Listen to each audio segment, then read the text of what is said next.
welcome to the Impossible podcast, part of the Resilience Partnership. Today, the roles are reversed. Blair interviewed me the last time, and this time I'll be interviewing him just so you can get to know the other side of the Resilience Partnership. Um, with today being World Disability Day, it's a good way to touch upon hear both of our stories, and then going forward, we'll have guests from various backgrounds, from football, from everyday life, living with a disability, some big names in the sort of social media world, and we'll get to know them in detail going forward. But first and foremost, the other side of the Resilience Partnership, Blair Glynn, he had a stroke at 11 years old. He is a GB Paralympian in 2012. There's a great video of him out there somewhere. Um, he is a world champion gold medalist in 2024 with the Scottish National Cerebral Palsy and Brain Injury team. Scored his first goal against Canada, I believe, Yes. and he has more than 80 caps for his country, and only a few weeks ago got recognition for Yeah. that. So yeah, here we have him, Blair Glynn. How are you? Not bad, not bad. Yourself? I'm all right, mate. Sorry, I had to get that video in. People will go looking for it now. Oh, the hats on Um, YouTube. Subscribe. yes, yes. So this is probably our sixth take now, trying to do this podcast. Yes.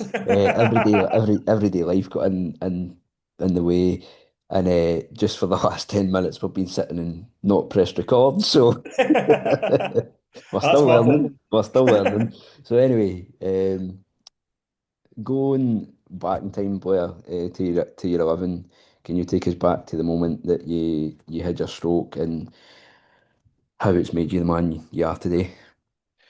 Well, I was out playing at a park at 9 o'clock in the morning. My friend had came in for me, chapped the door or knocked the door, and I went out to play with him. Just playing at the park for 5, 10 minutes, maybe. And I was on a bouncy thing. It was a bouncy elephant, I think. And the vein in the left hand side of my neck closed over just for less than a second, and it caused me to have a stroke. So what happened next was I fell back, lying, uh, lying, being dragged along by this elephant, I think. And my friend thought I was doing it just to have a laugh, and he came up and says, Blair, Blair, Blair. And I must have came round. He says, Blair, I'm going to get your mum. I didn't answer him. I just laughed. Ran down, got my mum. I can't remember this bit, but by the time the two of them came back up, now it's only 50 yards, 60 yards to my mum's house. Two of them came back up, and I was at the edge of the park.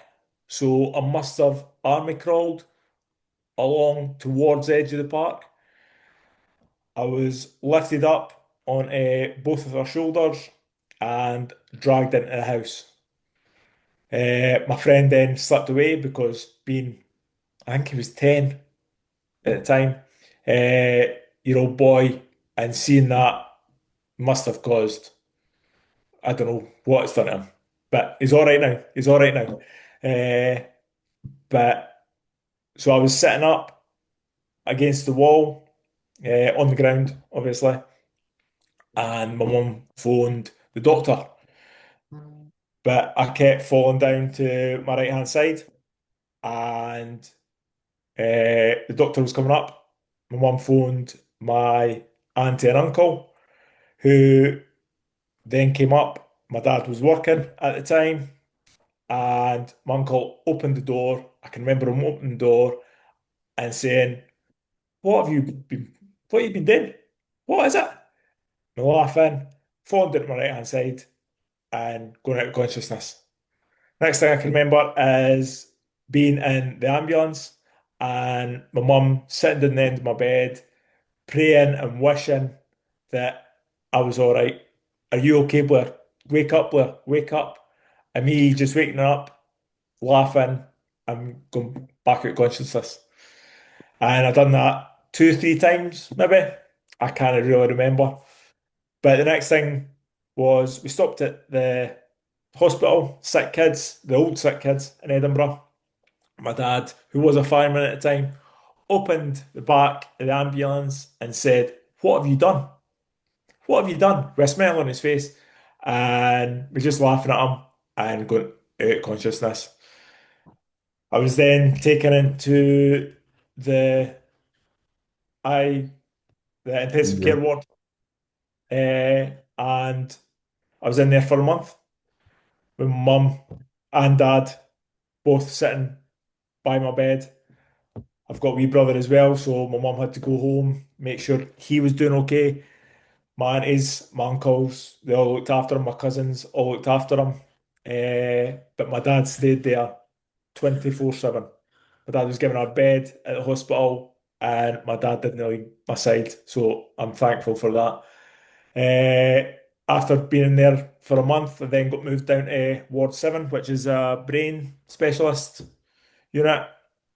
They're looking for something that went on in my brain, like a bleed or something like that. Couldn't find anything. So they're 99% sure it was a vein in my neck just closed for a second, but they can't be 100% sure because there is nothing that tells them what actually happened. So that's scary in itself. Uh, and then took me another 2, 3 months, not 2 months in the hospital. I got home for weekends, but back in Monday to Friday. I I was given a wheelchair. Funny story about the wheelchair. I got home at the weekends and two of my cousins, they're both 2 years older than me, came knocking at the door. Uncle Blair, my dad's name's Blair as well. Can we take him out? What? Can we take him out? Just got to go walk. Aye, right, no bother. So I must have been 11. Well, I was 11. They could only be 13 at the time. Took me out and they took me up this hill, and the hill incline like that. Took me out and both jumped on the back of the wheelchair and zoomed in this hill. My dad was watching and my dad was poorless. But that's the way my family have treated me. My family have always treated me as Blair Glynn. No, oh, eh, we've- right, Blair's got a disability now. We need to treat him differently. We need to do this. We need to do that. No, it's just been that. Here's Blair. Here's Blair. And that stuck with me for, well, it'll stick with me for ever and a day. But my whole family helped out. We've got quite a close family on my dad's side, my gran on my mum's side, and I later met my granddad and his family as well. So they've all been really, really close. What brought me to where I'm just now? I think making it through school, that that got me out because it was hard. Because 11, 12-year old, I didn't want anyone to see me. I didn't want anyone to see the splint. I had one of the splints that come up to your knee, which it was okay wearing that underneath your clothes. But at PE, you need to get changed for PE, take it off, and you've just got this big splint sticking out your shoe. So bang, my shoes were straight in the locker. Sometimes taking them off in the locker, which is hard, but when you've got something to hide, you just do it. But I making it through school, not being in too many fights, maybe once, twice was caught in a fight, probably battered as well. But everybody gets battered at school, eh? Do But they? I, uh, so making it through school, then I made it through college as well, which was no an easy task, and I didn't really tell anybody unless I was drunk that I'd had a stroke or anything. But the big thing was joining the cerebral palsy and brain injury team. Uh, that really helped me because then I felt like, well, I met JP, Johnny Patterson, and they people had, they most of them had cerebral palsy. I had a stroke, uh, but they faced the same difficulties I did. And just getting that off your chest and uh, just all the people that I've met who are disabled and are have the same problems as me, or they have problems and we just laugh at them. Like there was a boy at training, we were training on Sunday there, and a new boy came along and he fell, and we just burst out laughing. And I think that helped break the ice with him as well because everybody does it. Aye. We're not all superstars or whatever. We all fall over, we all do this, we all do that. But aye, it's just brilliant. So football really helped. And even this doing the resilience partnership with you, Jamie, it's just talking about it, it makes it so much easier and lifts a whole lot of weight off my shoulders. I don't know about yourself. No, definitely. It does. And like I guess the drive is to try and make change and it only takes one voice to then hopefully snowball others. So I guess that kind of leads me on to the next question that I wrote down for you. Was with today being World Disability Day or International Disability Day, however you want to call it, what would you like to change for people like us living with a disability who might not have always been disabled and might have known the other side of life, so to speak? Uh, it's a good question. I I would like groups of people to be formed, like people not with all the same disabilities, but people that have obviously been in hospital who have lived some of their life and now got a disability, and just to talk about it because I think that really would help. Like I can remember BT advert, just talk and things like that, and I used to think, what's this about? Why are they saying just talk? I can't talk. Like nobody wants to know about my stroke, but if you talk to the right people, or if you tell somebody, even somebody that's not had a stroke, and just tell them, look, I've had a stroke. I can't maybe like I can't open my hand quite as quickly as you can. It leads on to more questions, and they ask about it, and they show real interest in it, and everybody will have an interest. So, just groups together for like, no, when you have your accident or like stroke or whatever it is that you have, but like maybe 6 months, 7 months down the line, a year down the line, just when you're trying to get back into like usual population, just have that group that's there, and I really think that would help. One for children, one for adults. Aye, that would help. No, 100%, because I think neuro sort of based injuries and Aye, neuro kind of things that happen, like strokes and bleeds, brain bleeds and all the rest of it, there's not enough support out there for the aftermath of it. Like aye, even for like families and stuff. Like I done a lot of research over the years, like things that weren't happening, and that was probably what. So I'm glad you said that because that was one of the biggest takeaways I took as well. Was there's no groups to go to, like for not just for me, but for my kids who might need to see things, or my family who might need to see things, or aye, there's nothing that prepares you, and it's a very isolating world. Like you know yourself how you might have loads of people around you, but you don't want to be around them. You want to be alone at times when you first get that. it is a good idea, and hopefully with this and spreading the word that eventually it can snowball and we can get it out there and give people the support they deserve because you get all the support in the hospital, but as soon as you leave that room or you leave that threshold of the hospital door, you're in the big bad world and on your own. Aye. And So it's a no, scary, scary place. Like, 100%. like moving up to high school, that was scary. I'll take that, but that's scary for everybody. But I just had a stroke. I'm moving up to high school. How scary would that be for for me? Like looking back at that happening, I can't believe I went through that. And how But you I did. got through it, how you got through it as well. Like Exactly. you survived that. Like I remember my first day at high school and I was petrified and I was able-bodied.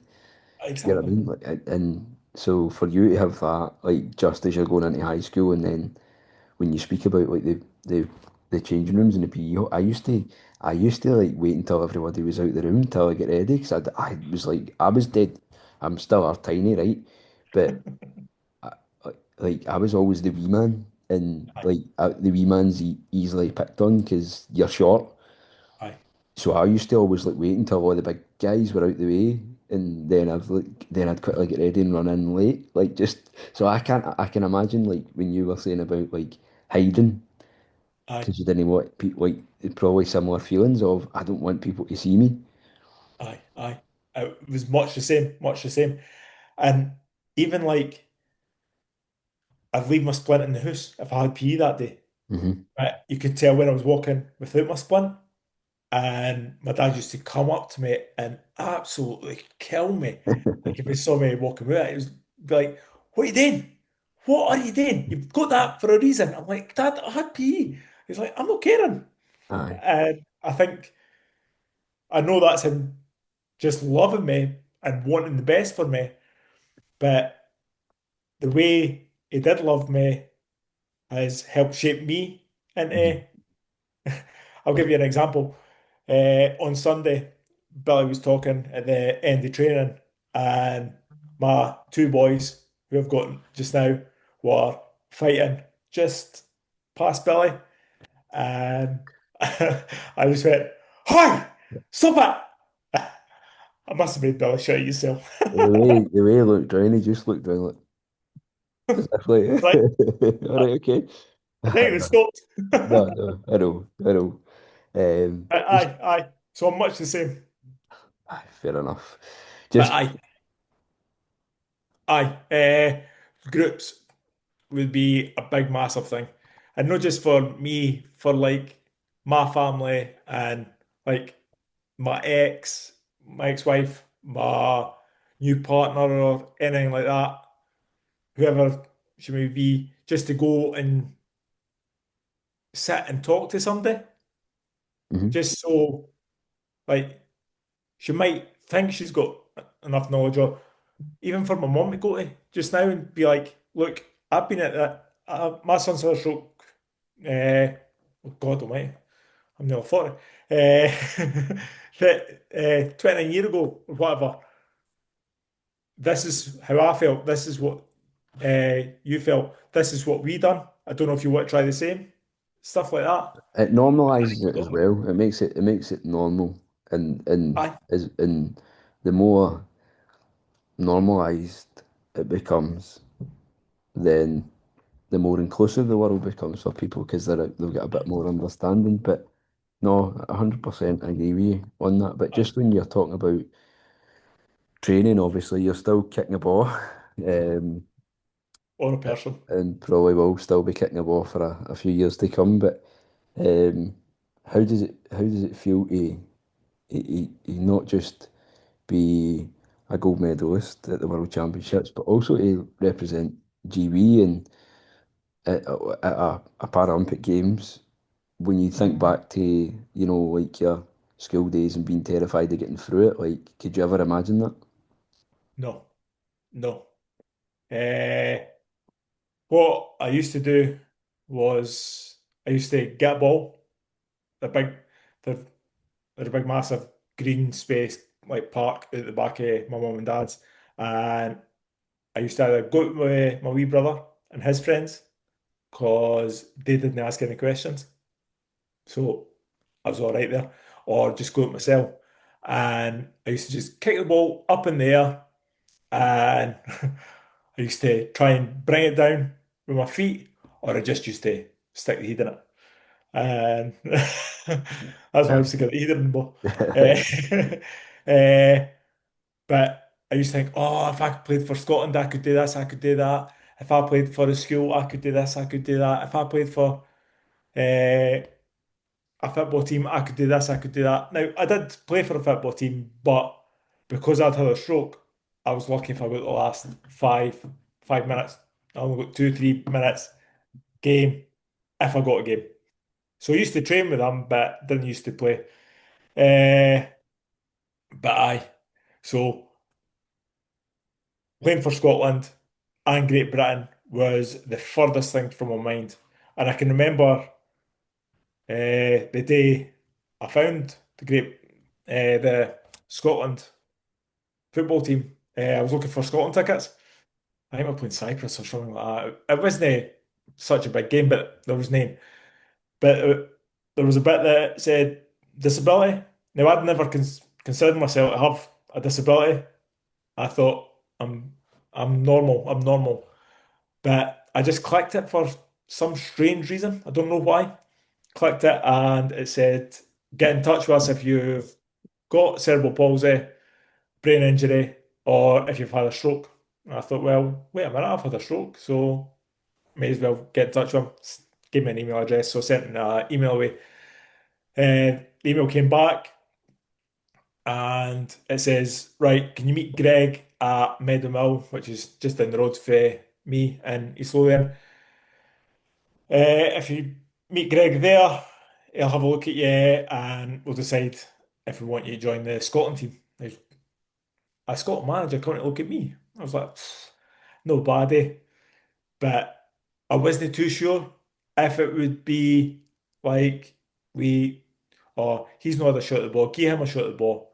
Or, right, you have a shot, right, give him a shot, give him a shot.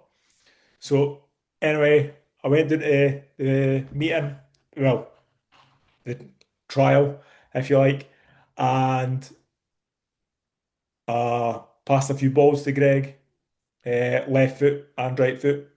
Can use both. Thank you very much. I controlled the ball on my thigh, on my chest. I headed back to him, had a few shots, stuff like that.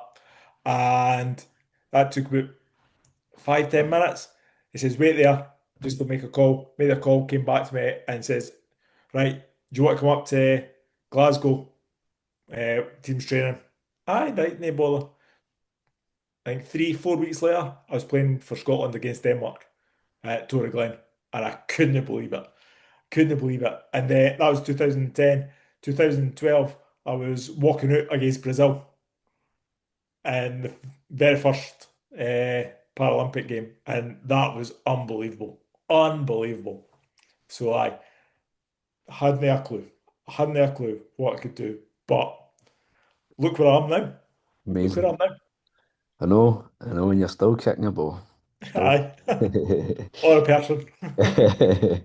Um, so we've only got a couple of questions left. And I guess the sort of one that stands out would be if going back to that wee guy, if you had to give yourself any piece of advice, what would it be? Just believe in yourself Hmm. because that's what I found. That's what I found out recently. And like stuff back, if I look back over my life, I was believing in myself. So if I came out the hospital on the other side of the stroke and just believed in myself, now I know it's easy to say and you hear everybody saying it, and you didn't think it's gonna work or they've not got what I've got, and that's easy for us to say because not many people have. But if you just believe in yourself and believe in everything that you do, it'll come good. It will come good. Aye. No, I think, that's how we get on so well because we've both got similar minds. Like, as aye, much as we're stubborn in the right ways, and like I guess we're going to be stubborn with this because we want to make change and we want to make difference, and aye, I don't think there's enough support and um, publicity out there for people like us, especially in Scotland. There is, and you do get a bit more in England, but not in Scotland. It all seems to be very regionalised, and if we can make a wider difference, then brilliant. But no, I think that's a great message and a quite a powerful one as well. Like just believe in yourself. Like, and as aye. a wee guy, you probably don't realise it at the time, but that's what gets you through your darkest moments. But if you to um, share a message with the people, so not yourself. So say someone had to come to you and say, what's one thing that, what's one piece of advice you would give me, or one message you would want me to share to the world, what would it be?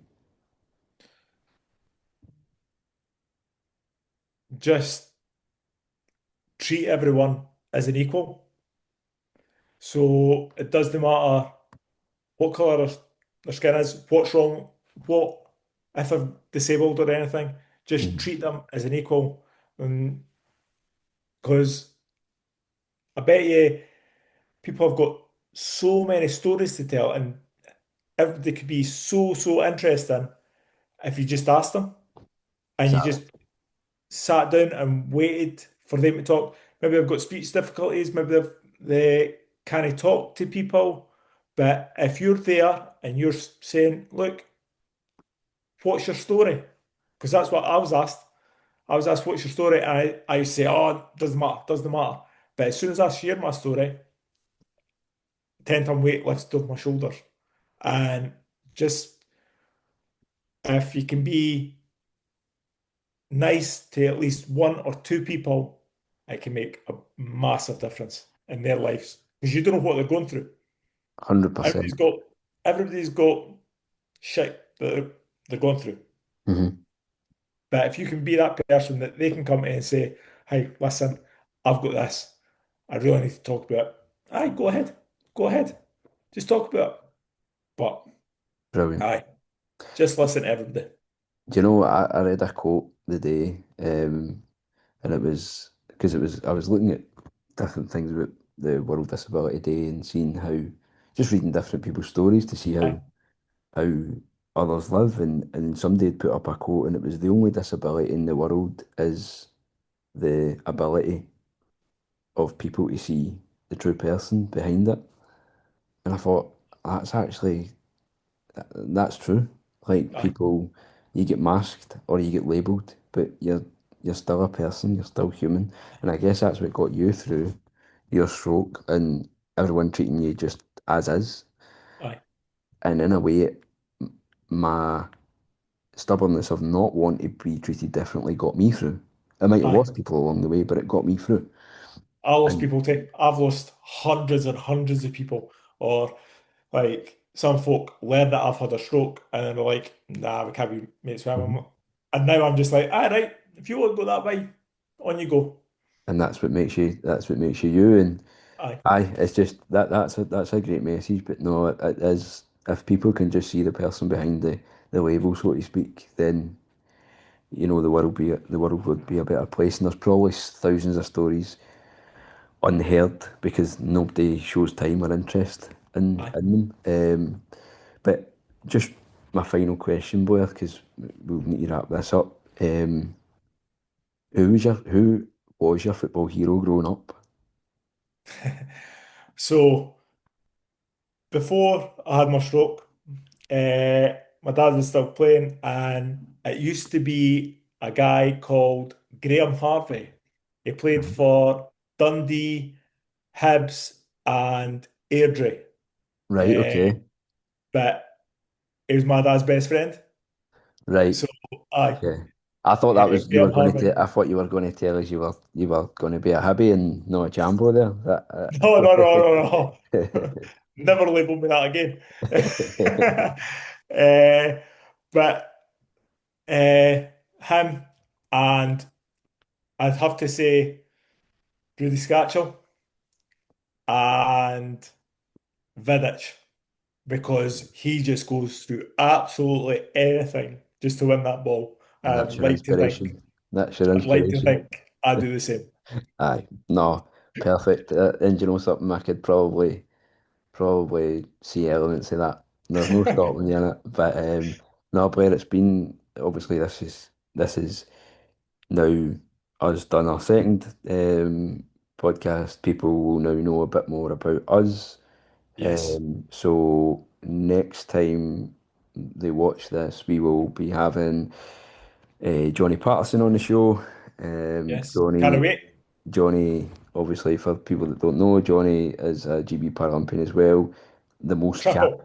yes, and the most capped male player in Scotland Yes. because there is a female out there that has more caps than him now, and he won't Right. like that. But we'll see what happens on the show next time. But Aye. anyway, thanks for tuning in, and I will see you in the next one. And we are the Resilience Partnership, and we're trying to make change and hopefully inspire others to do so as well. Exactly. Subscribe and like. Cool. Cheers. See you later. Cheers.